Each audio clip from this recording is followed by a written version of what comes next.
عبر عدد من المشاهير والفنانين السوريين عن تفاعلهم مع التطورات في البلاد عقب إعلان فصائل المعارضة المسلحة سيطرتها على العاصمة دمشق ورحيل الرئيس بشار الأسد خارج البلاد إلى وجهة غير معروفة.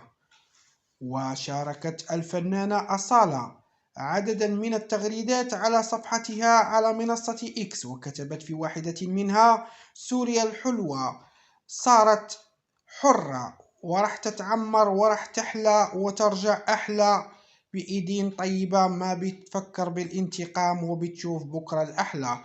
وأردفت أصالة تقول: كلنا إيد بإيد نزين بالحب والتعايش بالتسامح سوريا الكبرى، سوريا الطيبة، سوريا الحلوة.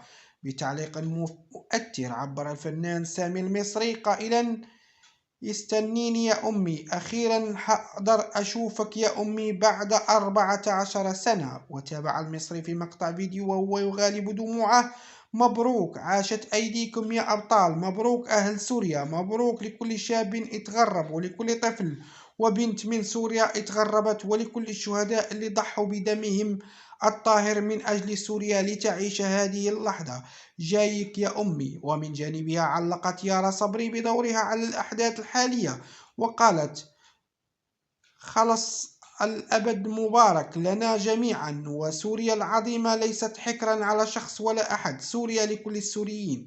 وكتب الفنان أيمن زيدان تعليقا على الأحداث الجارية في البلاد: أقولها بالفم الملآن: كم كنت واهما، ربما كنا أسرى لثقافة الخوف، أو ربما خشينا من التغيير لأننا كنا نتصور أن ذلك سيقود إلى الدم والفوضى. وأضاف زيدان في منشور على الفيسبوك: لكن ها نحن ندخل مرحلة جديدة برجال أدهشنا نبلهم في نشر ثقافة التسامح والرغبة في إعادة لحمة الشعب السوري. شكرا، لأنني أحس أنني شيعت خوفي وأوهامي بشجاعة، أعتذر مما كنت أراه وأفكر فيه.